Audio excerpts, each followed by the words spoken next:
Hello, everyone, and welcome to another installment of Virtual Coffee with Consulting.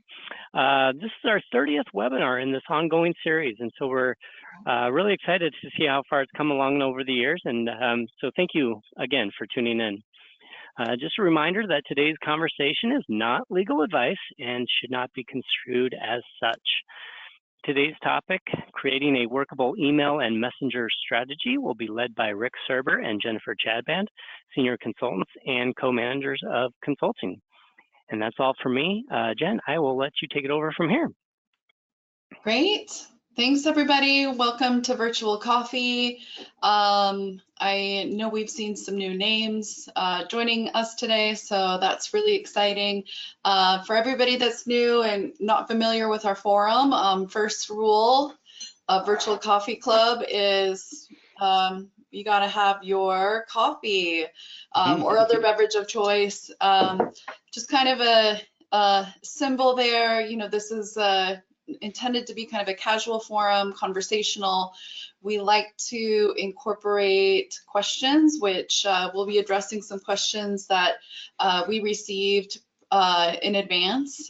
Thank you for everybody that submitted those questions for us, and then we actually introduced some poll questions as well that we'll be discussing, and so that'll be part of our conversation today. We're really excited to talk about. And yeah, Rick, this is our 30th. Who would have imagined? I know. Jerry just surprised us with that anniversary number. I had no idea that this was the 30th. That's great. Yeah, we weren't sure people would actually want to, tune in more than once when we started Virtual Coffee. So that's a really pleasant surprise, and glad that we are still doing this. It's fun. Learning new things all the time, sharing things with our audience within our industry, and they teach us a lot too. So I really have enjoyed this, and cheers to you. So with that, why don't we go ahead and get started? We'll move to our first slide. So of course, today we're talking about creating workable email messenger strategy. We thought this would be just a great topic, simply because we get so many questions about this, and more we're creating custom kind of strategies for organizations, surveying how they're doing things, and there's a reason why it's really important. I think more and more here you see email, messenger. This is really how we are working. Here's some quick stats. 2/3 of professionals prefer to communicate by email, no surprise there. And I think, that is continuing to trend, post-COVID, remote work, collaboration, remote collaboration. I mean, this is still, the trajectory is just like this. Professionals check their work emails on average 15 times a day. And on average, people spend 172 minutes checking work emails, and that's just emails. So, of course, these just really exemplify the nature of our work, which is more and more via email systems. We're going to talk about Messenger here too, but speaks to really the volume of information records that's being generated in relation to this kind of conduit. So some interesting stats there. And why don't we go to our next slide, introducing some fun stats again. Messenger. This is another kind of sneaky, way that companies are continuing to innovate. We're having all of these news. It's hard to keep up with all of the different applications that are coming out. Each time we speak with a client, it's interesting. The culture has their own different types of applications that they use for messaging and chatting within the organization. Really a preferred forum for collaboration, I think, more and more within some of these different messaging apps. So 40 million businesses are currently active on Messenger, and businesses and users exchange 20 billion messages on Messenger monthly. Hoping that that's just transitory messaging and not records. We'll talk about that a little bit more. But then here's, on WhatsApp, Business for WhatsApp Business has over 200 million monthly active users. So again, just kind of reinforcing that this is really how we are collaborating, how we're communicating, and of course, this is part of our records management strategy. It should be part of a records management strategy, a very important part. And if it's not, that can definitely create some issues. We'll go to our next slide. You know, I could have gone through, and there's all sorts of different things, electronic discovery issues surrounding emails, ephemeral messaging, you know, text messaging, BYOD. You can just go, you know, we're somewhat familiar with them for sure, and it's all over the place, but this really speaks for itself. So 16 Wall Street firms have been fined $1.6 billion over electronic record keeping violations. And this is actually relatively recent over the last few years, and it's cumulative. These are fines that have been levied through the SEC as well as the CFTC, and it's just really no joke. A bit about, behind it, you know, each one of these has a, you know, a different nuance to it, whether it is, you know, accidental destruction of emails, whether it is failure to kind of monitor and regulate the use of ephemeral messaging. You know, this is, I think, somewhat common in financial services, and electronic messaging is heavily regulated, but employees essentially kind of circumventing policies and using ephemeral messaging or other messaging applications to generate these electronic messaging messages that relate to regulated transactions. So a big no there, and in some cases from top down, actually suggesting that these types of applications be used to conduct business. And so needless to say, a lot of records lost there for various reasons, willful kind of violations. And then I think in the majority, it's really, you know, a fact that all of these are, you know, major companies and probably have robust records management programs and policies and procedures, but really it's just that they weren't really properly being followed, monitoring and auditing, and really understanding how people are or are not using their email and messaging apps. So, you know, really just drives the message home. We really all know why we're here and what the struggle is. The struggle's real. So just a bit of background and introduction to that. And let's go to our next slide. Okay, so it was really fun doing this preliminary poll and sending that out to folks. We got some great feedback for those who were able to access it. Apologies, there was a firewall, I know, for the Microsoft Word form, so we'll be a little bit more careful about that and maybe have some strategies to get around that for some people. But you know, one of the questions we asked, do you feel confident in your organization's approach to email management? I think most people who are here probably have some question marks, like, so maybe there's a bit of bias here, but you know, the minority clearly was yes, 14%.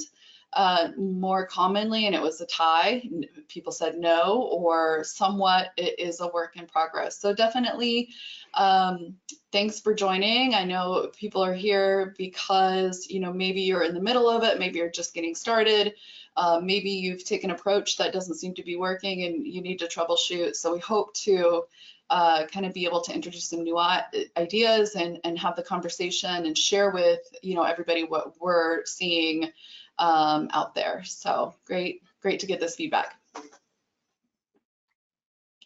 All right, so why don't I go ahead? We'll go to our next slide. You know, we do like to keep this kind of somewhat conversational, informal, but I know people like guideposts. It's helpful to kind of understand too where we're going with this and have some visuals to walk us through. But just give us some markers here for how we plan to lead the discussion.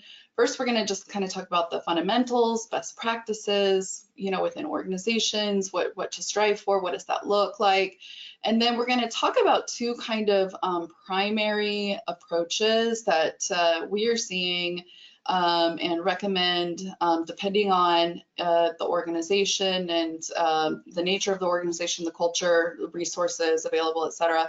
But exploring managing email in place, email records in place, or file as you go, with kind of a managed approach that can be included in that as well.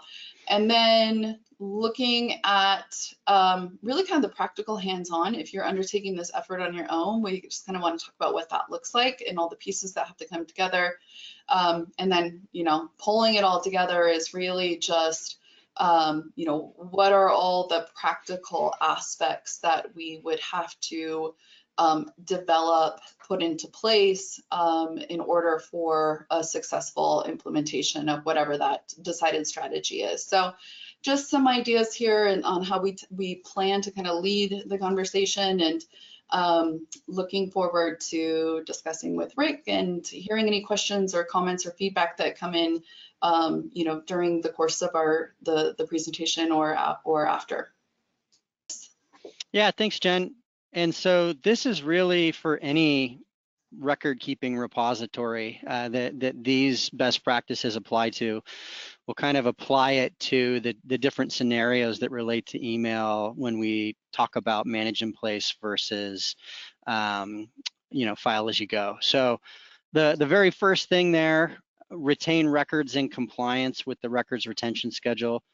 That's a fundamental thing that we need to be concerned about. Defensible disposition relies heavily on following the records retention schedule, and email, messenger, records received via those you know, formats are not any different.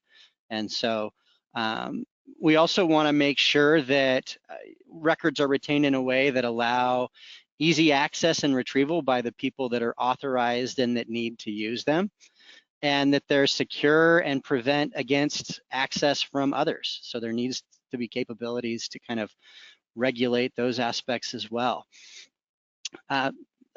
Another factor is being able to implement precise and accurate holds for litigation and regulatory audits. Thinking about that, you know, email is, it's hard to do that in unless it's a just bulk hold of an inbox, which is often what happens. Could be that you also run some searches if you're relatively certain that those searches will kind of cordon off all of the records and emails that relate to a particular topic, and maybe create a file to hold those in. But definitely not as robust as some other platforms in implementing holds, and not as specific or particular in those things, precise really. Next, we need to be concerned about how it promotes the sharing of organizational knowledge and enables collaboration. I mean, that's what these records are here to do. There's going to be an active life of these, that they'll be referenced during, they'll potentially be edited within a period. People will be relying on them, and people will use them to collaborate.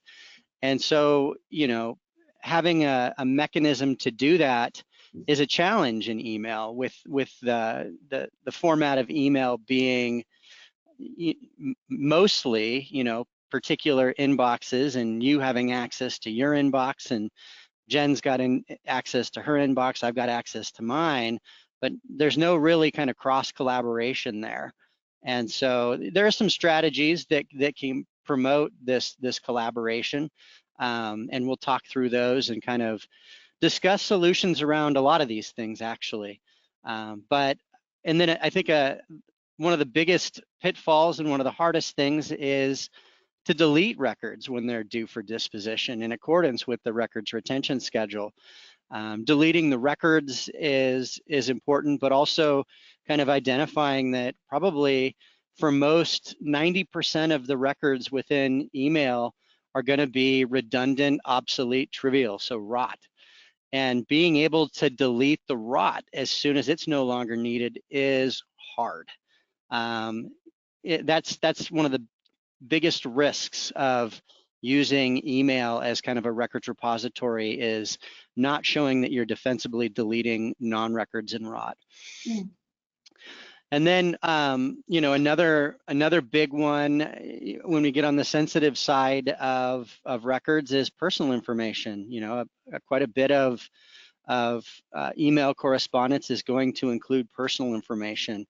And we know from our privacy webinars earlier this year that you have to delete personal information as soon as it's no longer necessary to fill the business purpose for its original collection. And if there's just no mechanism for deleting this, no mechanism for cleaning it up, if there's perpetual retention of the inbox, that means that there's going to be perpetual retention of personal information.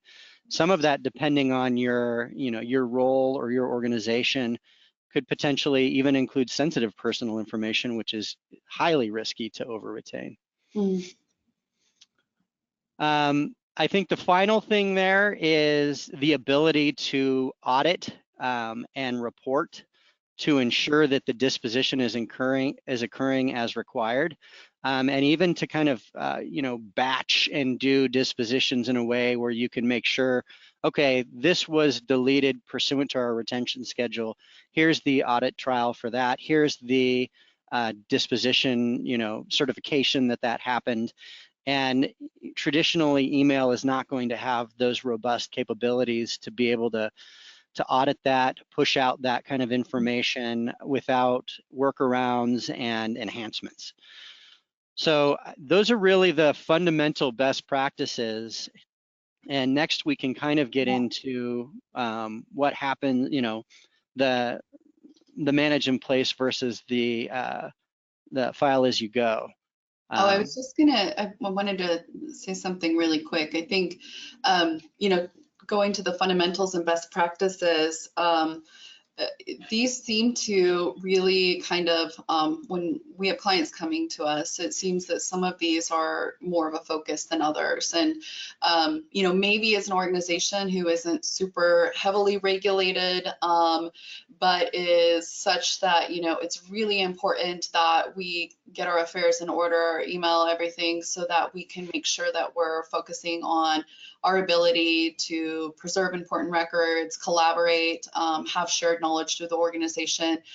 So depending on, what type of organization it is, there's definitely, I think, different drivers that might pop up and make more sense. Also to the data minimization point, if it is an organization that deals a lot with like personal health information and personal information, and there's a high risk that managing in place and over retention will introduce additional risks, then that tends to be kind of a driver for that organization too. But we can talk about that, I guess, maybe a little bit later, because it does come into play when you're thinking about what strategy makes sense for the organization. But I thought I'd just mention that. That's a good point, Jen. Every organization has its priorities and its risks. And I think every organization, though, gets tied back to the need to manage email in a proactive way based on the risks, regardless of what they are. And we'll kind of talk through some of the ways that those risks get brought into email. So good point. We are borrowing this slide from Warren Bean, our VP of Technology and Development. He joined a virtual coffee last year where we talked about kind of deciding whether repositories are good places, repositories and applications are good places to store records. And this is his process that he developed. And I think it's relevant here to email too. And so as you work through this diagram, you're asking yourself questions about the content of the records in the particular application. So using email, is email, starting at the beginning and going to that first diamond, is email short-term only? That's a great question. And I think we've already introduced that while a big proportion of it is probably going to be redundant, obsolete, trivial, that not all of it is, and there's probably going to be a subset of it that's not. Maybe even if it's as low as 10%, we need to be able to manage that 10% as well. So short-term only, no, unfortunately, it's not. So we can't just forget about it after a short period and then end this diagram. We have to keep going. And The first one that Warren introduces as a capability is whether you can implement retention within it. Can you implement retention within email? Maybe, kind of, sometimes, depending on the email provider that you're using. And so I think we can potentially go to yes and say long-term management ? And go, oh, wait though, does this have the right things that repositories that you use to manage records long-term have? And we'll talk through, some of these things when we get to manage in place, but to kind of cut to the chase, the answer is probably no. And so we're going to have to probably, if we're going to use email to manage in place, we're probably going to have to use some RIM tools to help us get there, to add some of these different capabilities, these best practice elements to get us through, which is probably going to require some manual effort, maybe some automatic effort if that exists based on the email provider's capabilities. And maybe there are RIM tools to overlay it that will help us with that. But it also goes back to this kind of final little silo looking thing on the right side of this orange box of Warren's. We really need to do these search, retrieval, hold, dispose, audit capabilities. Like, no matter what, those are the basic things that we need to be able to manage something long-term in place. And so it's all going to kind of run through this process and this calculation. And our conversation as we go along is going to kind of work through this, whether we know it or not, whether it's apparent that we're doing this or not. This is going to guide our whole discussion today. So, okay, let's go to the next slide. We need to get that image copyrighted. I know we do. It's great. So exploring manage in place. So a good long-term storage repository has to have the following. So we're within Warren's orange box down at the bottom of that last visual. We need to have retention capabilities. And whether that is native or not it depends on which system you're in. We know that the majority of organizations are in either Outlook or Gmail. There are other options out there too, but those are the two that are the vast majority of organizations. And both of those have different ways of doing retention. Outlook has the ability to create, a default retention, the ability to create folders with exceptions to that default retention, and manually kind of drag and drop those things. Gmail has labels that work a little different. They aren't files. They're labels that get tagged to emails. And there's some capabilities of setting retention of those tags.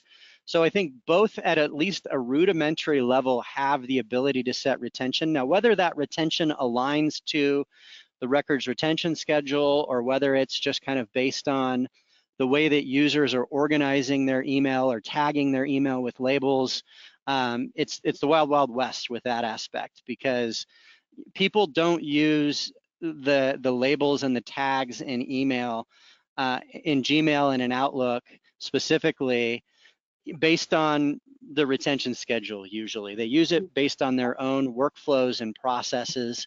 And so there's danger in saying, okay, well, it's got these retention capabilities. People are using them to set retention based on the records retention schedule, because in our experience, that's not typically the case. So retention capabilities is a maybe, but it's also kind of a gray area with a lot of messiness to it as well. So let's talk about technology for holds. Again, it's typically going to lack the functionality for preserving specific content to comply with legal or other holds. And that could be one of the most consequential deficiencies to an organization's records and information management practice. So got to be careful there. Of course, IT can grab inboxes and just hold the whole thing. IT can maybe run searches that go into inboxes depending on how your mail is configured. If it's on a cloud basis or whatnot, that might be possible. If it's stored locally, it might be harder. So hold process is another it's another hard area for email. Again, disposition, we kind of already talked about that. But we know for sure that the ability to create batches to keep up with different retention periods across multiple record types is generally constrained in native email systems. So shared mailboxes here, the second bullet. That's one of the workarounds to the collaboration aspect. If you've got multiple people that have access to a shared inbox, it's gonna allow some collaboration. It's gonna be a little bit better than just having individual mailboxes, but it still doesn't solve the problem because it's probably going to be creating a lot of rot in the process and a lot of duplication in the process. Like, for example, here at Zazio, we have a consulting inbox that automatically goes to both Jen and my inbox. And so right there, if a record comes in that way, we've got 3 versions of that record stored in 3 different places. And I'm probably going to save it to the network because I just have trained myself to do that. So now we've got 4 copies, and kind of managing all of those copies is going to be difficult. When we collaborate, we typically will send links and collaborate within the network, or we'll collaborate using Office 365 SharePoint type stuff, which has that collaboration and the ability to co-edit things, whereas email doesn't have that type of thing. So even the collaboration of shared mailboxes is limited. Searchability, this is one where a lot of people say, I like being able to search my Gmail inbox, or I like being able to search my Outlook inbox, and I can find things there.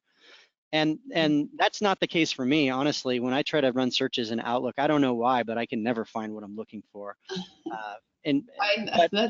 I feel like you're kind of the exception, Rick. I know, I do. It's crazy because I feel like this is half the battle, is when we go into organizations and start talking to people to understand the culture and how people are using email. People love their email, and they actually really feel comfortable navigating it. They know all the search terms to run to find their records and their emails that they want to access. And so it feels like it really puts you into this, okay, this is going to be really an uphill battle. Nobody's going to be thrilled about it.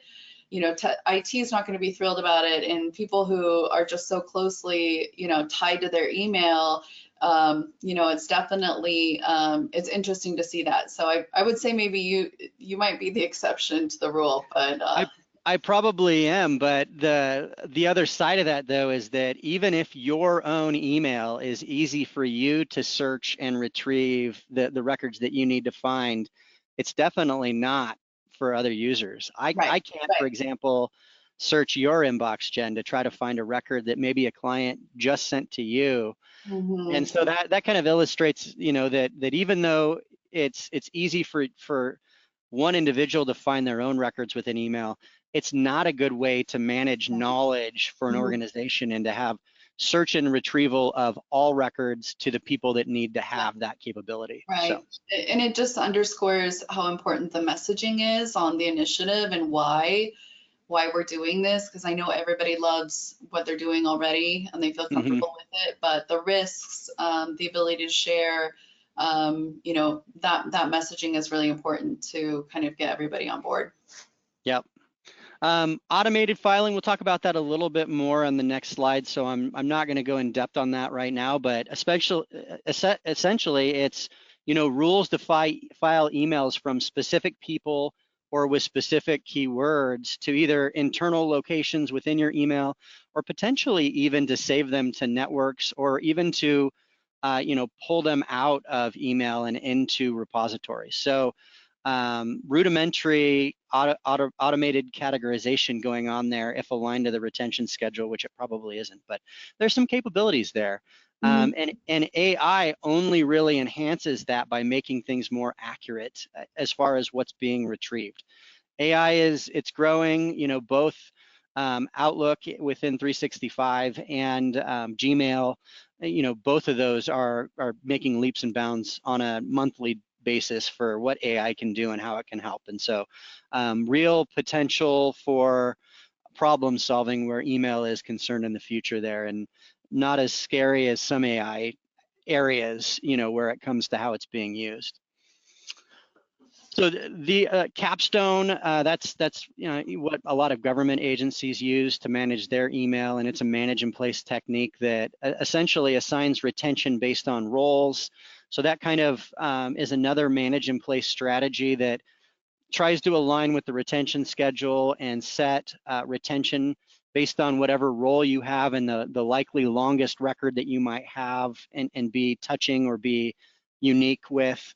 Some over retention going on there no matter what, because if you have to align to your longest, you're letting the tail wag the dog to an extent. So there's over retention and a little bit of risk there, or maybe a lot of risk depending on your organization. And then, another approach is just, and we've had speakers on in the past that have mentioned this, kind of just understanding organization wide, what's our most common record and retention period based on that and aligning there. And if it's a fairly short period, then maybe you're limiting the over retention of other records and having to file as you go for the rest. But there are different approaches and strategies that can limit risk, limit over retention, depending on what you do. So let's go to the next slide now, please. So file as you go. There are some assumptions here.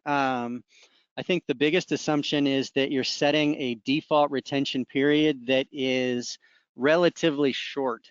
The reason that that's required typically is so that you kind of force people to move records out of email and into a better place, better repository. Because if they don't, they might lose it. Now, the risk there and kind of what Jen illustrated in the SEC enforcement is that if you just force people to do it and you don't audit to make sure that it's being done, it might not be getting done and it might lead to fines like that SEC fine. And that could be because people were really trying to manage or to file as you go, and it was just cumbersome and not something that they could keep up with. Or maybe, I mean, you have to be worried that some of these strategies could set up the potential for intentional, kind of taking advantage of them. You hate to think that way, but it's possible. And I think the big guard against that is the auditing and ensuring that things are happening the way that they should. Size limitation. Think, go ahead, Jen. I was going to say, I think, part of it too is just ease.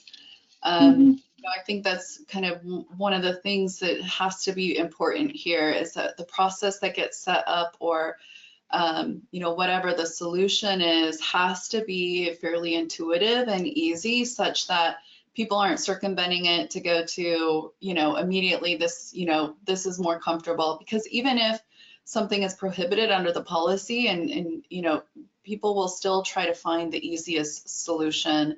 Yeah. As far as communication and whatnot. So I think that's something important to think about. Absolutely. And that speaks to size limitations too. If you set a size limitation on inboxes, sure, it's going to get people to clean up their inbox, but are they going to be cleaning it up appropriately and correctly? Are they going to be moving the records that need to be moved into the repositories they need to go to, which is the intent? Or are they going to just, run a search of the biggest emails in their inbox and just delete them without caring because I'm expecting an email from an important client or someone and I need to make sure there's space to receive that email. So yeah, and I think that you bring up a good point, Jen. Is it practical is a huge question that needs to be asked. Is setting a default retention that's too short? Is setting a size limitation that's too small? Is it practical? If you have, people that have 100 gigabytes of email size right now, and most of them are using a good chunk of it, and you say, okay, now we're going to switch to 2. How? How is that even possible to go from that big of a jump? And so it's got to be practical, and that also means that the more manual it is, the harder it's going to be to be workable. One example of that kind of highlights some of the capabilities of Outlook versus Gmail. In Outlook, you can usually drag and drop things. You can usually go, okay, it's in Outlook right now. I need to move it to the network file. I'm just going to drag it and drop it here. Even a lot of the repositories and applications that don't overlay the systems to allow for manage in place that require, you know, them to be moved will allow for drag and drop. It's something that everyone likes to be able to do, and it makes things easier. Gmail, on the other hand, one of the problems is that you can't just drag and drop an email message from Gmail into Google Drive, for example. You know, try it. It just doesn't work. You try to drag it over there and drop it, and nothing happens. The real workaround for that is that you have to download it to PDF and upload it to Google Drive. And there are third-party applications that have evolved that will help you drag and drop it. They have volume and monthly fees and things like that. And so you have to be aware of the capabilities of the system that you're in and use that to kind of calculate the right approach.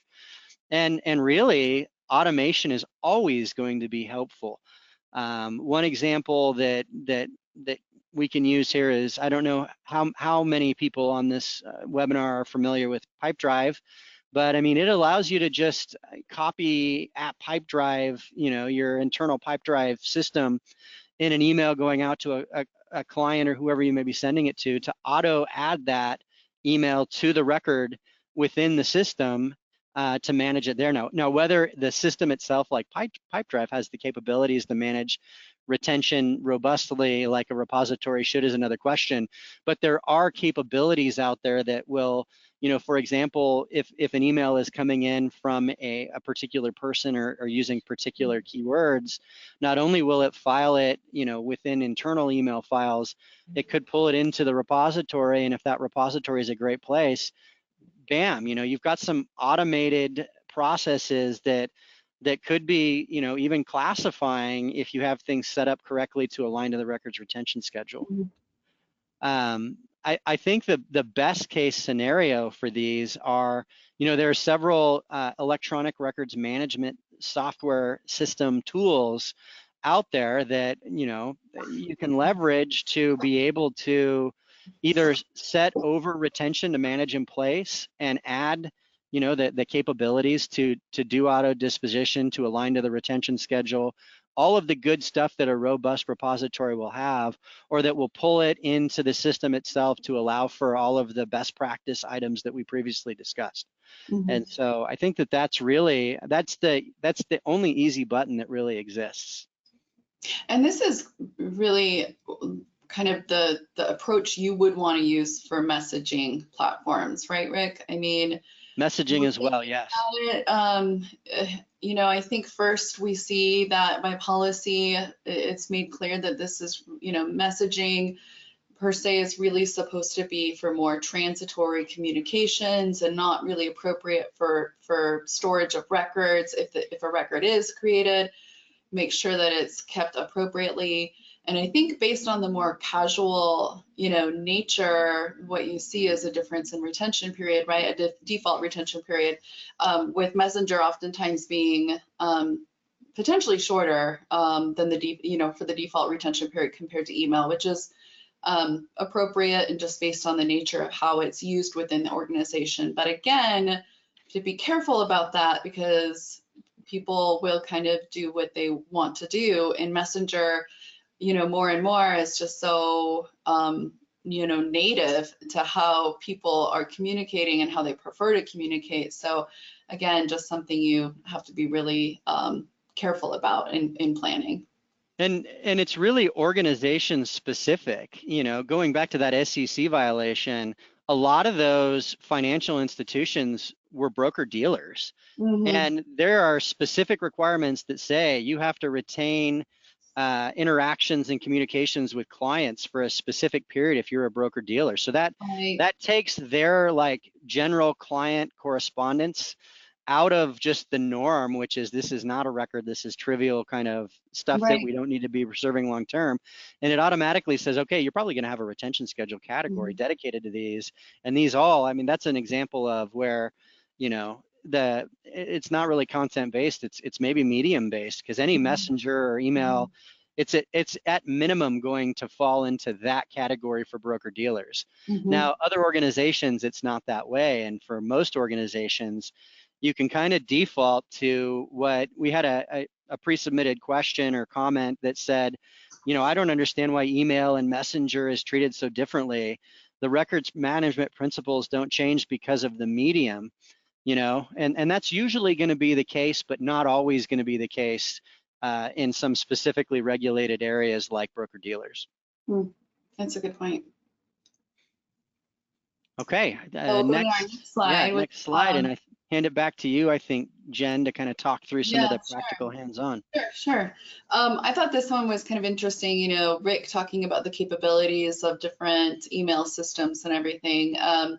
Here it shows how Gmail for Business is gaining more interest online than Outlook for Business. So if you see the red, this just kind of shows or illustrates how much the interest is kind of changing. And these systems are evolving so quickly too. I mean, we're talking about the capabilities, but tomorrow it could look completely different. It's crazy how fast things change. I'm working on an email strategy right now, and I had to go back to look at Microsoft, the Microsoft Office webpage to just make sure, like, is this still how the policies work? Is this still how the labels work? And it's changing based on the different types of licenses that one has. So it's always something too to just keep your eye on, understanding how quickly this technology, because they're always looking for ways to make it easier to use, and more and more, I think, focused on being able to implement retention appropriately. So yeah, I thought this was an interesting graphic. We can go to our next slide, where we are looking at another poll question. How is your organization managing email? This is kind of interesting that we had 0% of our respondents said short retention forces file as you go. That's interesting. So I know, that's unexpected. Yeah. Although we've got an all of the above at 5%, so that would cover that too. That's true. That might include that. The default retention aligned to the most common retention organization-wide. I think that we do see that, and that maybe could vary. It could be like a 2-year retention, for example. Can be a little bit more difficult. I think you have to kind of strike that right balance, and there's some other things to think about there, whether that implicates over retention of higher risk like information, or what the repercussions might be for that. But it's that's really great. Capstone or other role-based retention rules, 5%. That's really solid, as Rick mentioned, common with government agencies. And my organization is not managing email. So 46%, now we find out why people are here. So you're in the right place. And then other is 12%. I'm actually curious as to what that is. So why don't we talk about the practical hands-on part. And I think this is more, just the view if this is something that you haven't started yet or is in progress. What are all these kind of different components that you're going to want to consider when coming up with the right strategy for your organization? I think it always starts with, an information collection effort, and certainly this is definitely something you want to be discussing with, IT. Somebody within IT is going to have all of the information on what do we currently have, what are our systems that we're using, what are the capabilities, what are the potential manage in place opportunities that we might have, what are the other software or systems that we're using that could help us actually implement retention, maybe outside of native system. And you can start having those conversations and really understand, what the current state. Also kind of a sampling of people to get a sense of how people are using email currently. How are they organizing it? Here's do we have a lot of shared mailboxes, or people creating some sort of hierarchy or I guess tiered organization within their email? that gives you an idea, I guess, too, about how people are thinking about it and what's in, you know, like I said, what's intuitive. And so that's kind of helpful to know. We always like to ask the question when we're kind of probing this idea of, you know, the setting a default retention period. You know, what would happen if all of your emails older than 2 years, for example, were deleted today? Like, what would you be missing? You know, how far back are you going back, you know, regularly going back to access your emails? You know, how comfortable do you feel using email? Or everybody always says really comfortable. Like, it's just been great. Once in a while, somebody's like, oh, there was that one time I couldn't find that email or that record, but you know, That's usually, me all the time. I can never find usually people feel pretty good about it. The culture is, of course, something that's really important to think about, and we highlighted that a bit. I think at the beginning, just talking about, you know, how does our organization work and what's important to us? You know, are we more of a creative, collaborative, like minimally regulated organization, or are we heavily regulated, you know, in the financial services, you know, arena, and have like special considerations? You know, thinking about the financial services industry and some of what might have contributed to the major Wall Street finds is there's been a heavy culture of, you know, broker dealer kind of BYOD and kind of off, you know, company use of applications. And that's been going on for a really long time. You know, and then we have, you know, bolstered kind of requirements, you know, under FINRA related to electronic communications. And it was just kind of I think a clash there, but that's part of just really understanding how, you know, people within your organization are working. So you can think about what would make the most sense, what would be the easiest to use, and would really be conducive to, you know, how we work, and you know, whether that's manage in place or, you know, setting that file as you go and a default retention period. Those are very important things, I think. And then risk profile too, you know, I think definitely bringing legal in. They'll have opinions on that, whether they love the idea of a 3-month retention, like let's get really aggressive on this, or you know, whether it's something longer, like a 2-year default retention, or, you know, like one of the respondents said, the most common retention period used by your organization is what the default is.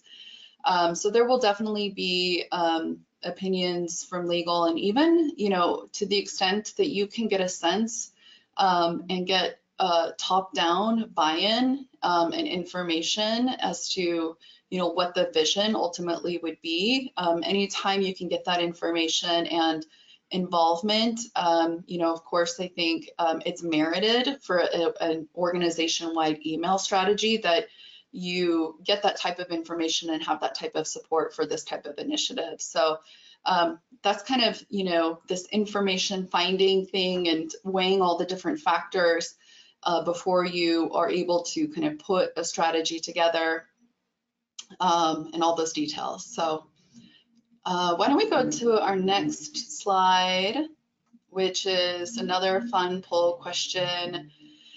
What do you consider the greatest risk for email mismanagement? Rot was only 5%. Over retention of records, 28%. I think that's actually great, because to me, that indicates a bit of a, you know, what we see, which is a paradigm shift. You know, it's not about keeping information long enough to satisfy, you know, regulatory requirements, or, you know, that's not necessarily top concern. It's the over retention, things that you shouldn't have within your organization after a certain period of time. You know, privacy for sure is probably driving that to a certain degree. Also, you know, confidentiality considerations, risks surrounding, you know, information that might be proprietary in nature that, you know, is not being maintained correctly, all of those different things. So I think that makes sense, and I'm glad to see that. Increased costs, including storage and litigation. Like litigation, not such a, a concern.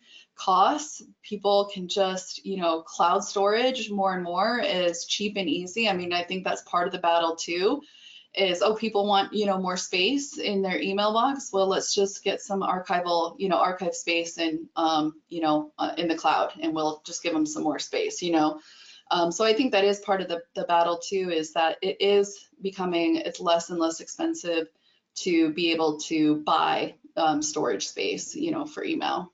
It adds up though, and I mean, both Microsoft and Google, that's their price method is, by volume, and they want to make it painless to just add a little more each time, and the price goes up a little more, and then every year it goes up a little bit. 100%. I know.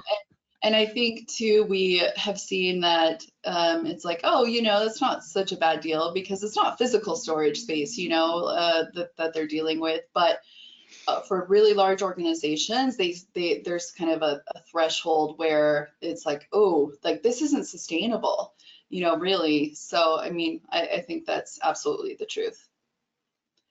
Okay, why don't we go to our next slide?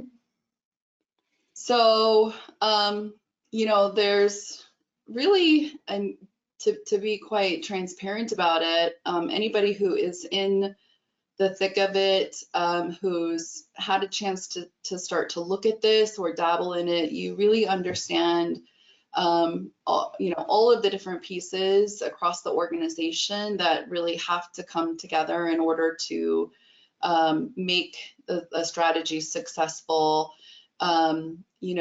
Policies, starting with the policies, definitely it would make sense to have a dedicated email management policy within your organization.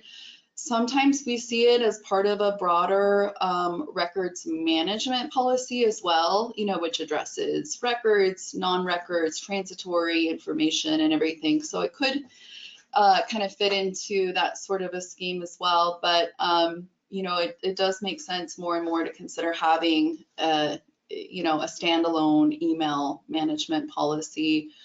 And also an important counterpart to all of this is having your records retention schedule put, policy, in place, because that'll be really important that in implementing this, people understand what are records, what are non-records, what are retention periods that we'll have to follow, whether that's something that, can be implemented within, manage in place at a folder level with applied policies or labels, or eventually, overlaying, another technology to manage those retentions, whether it's in place or within a separate repository.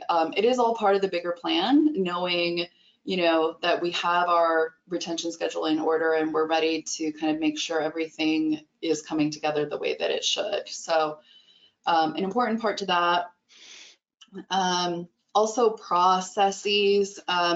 There's definitely some details here that I think when you get into the practical implementation, you're going to have to kind of have some strategies for well, what is it going to look like to help people maybe sort through what they have. People luckily really know how to find what they need to find. So that's always kind of a positive thing, but also not everybody has the bandwidth to do it. Sometimes we're putting together processes for somebody to execute on behalf of like a high-level executive who really, you can't expect them to go through their email box or something along those lines. But yeah, a lot of different, subparts there to think about in the practical implementation of it. Also, technology, whether it's managing in the native system, what's our licenses, what are the capabilities?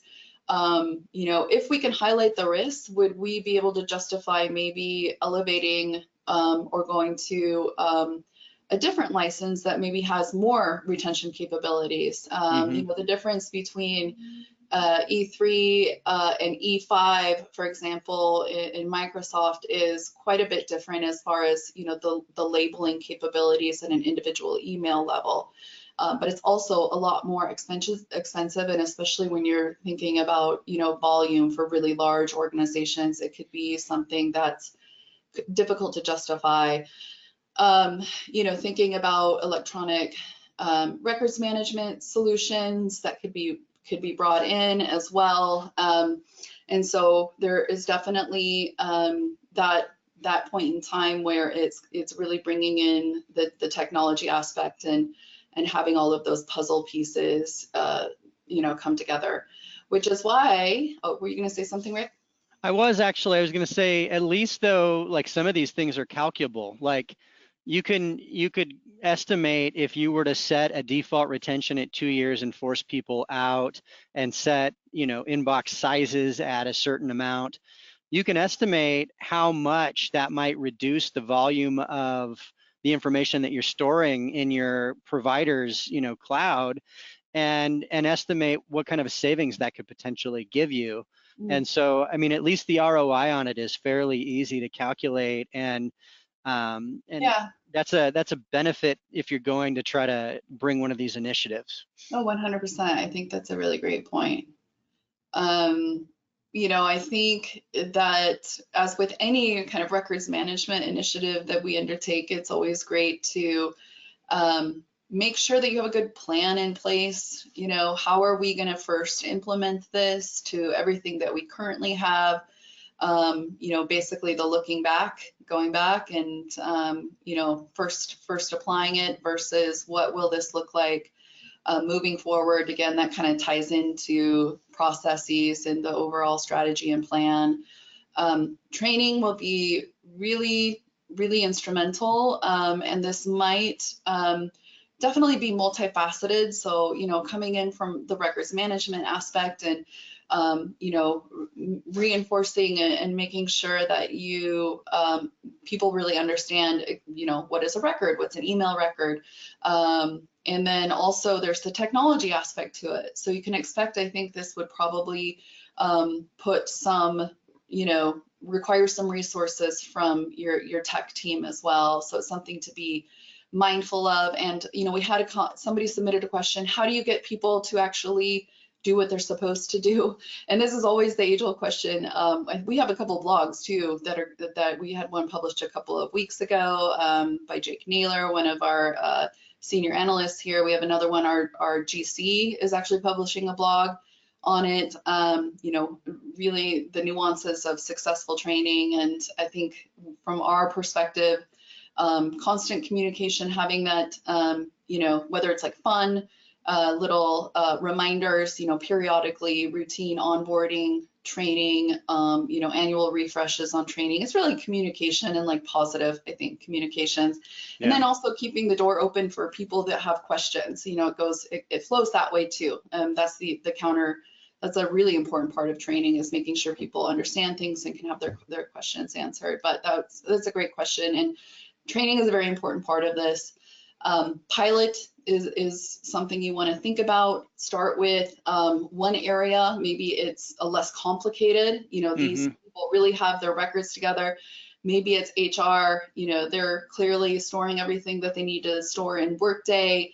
They really have a grasp on their records and how they're managing it. You know, let's start here and just do a soft pilot rollout, lessons learned, takeaways before we kind of go to a broader effort, and maybe even roll it out in pieces therefrom, you know, depending how large your organization is. And very important too is just monitoring and auditing, especially when you're rolling this out. You want to check in and just see how adherence is going, and like pulling the metrics from it and learning what you can and how can we increase adherence and understanding and everything like that, especially if you're kind of going, your goal is to start with maybe a retention period like 2 years, but eventually you want to get to 3 months. Taking those takeaways before you can even kind of go there, you have to make sure that you know, you're seeing adherence, that the strategy is working, you know, because as we saw with, you know, the SEC fines, I think a lot of those firms got caught in situations where they weren't really kind of they didn't have this piece in place. So it's very important component to think about. And yeah, so these are kind of the main points I think that are important as takeaways. And yeah, is there anything else you can think of, Rick, on? No, I think you hit it on the head. Yeah, reporting as well is just making sure that things are happening as they should, and IT can help with those reports to make sure that you know, attachments aren't getting deleted that aren't also in a network area or something like that. Just ways to spot check to make sure things are happening that should. Well, great. All right. Well, I think that's it. I hope, Yeah. you know, if anybody has any questions or comments, please send them our way. We'd be happy to, you know, respond to those, and we'll go to our next slide. I hope you come by and see us at ARMA InfoCon. We're really excited to go to Houston. You know, let's see, October 13th through the 16th, I will be there. Rick's sad, he won't be there. Warren will Got to be go there. last year, but it's your turn this year, so. Yeah, and I'm excited. So yeah, stop by and fun. see us, and it's always a really good time. And last time we went to Houston, we had a really good steak. So I'm looking forward to that. And seeing clients and meeting new people. So please stop by and say hi. We'd love to see you. All right. Well, thanks everybody. Yeah, thank you. We look forward to any questions you have. Shoot them our way. Perfect.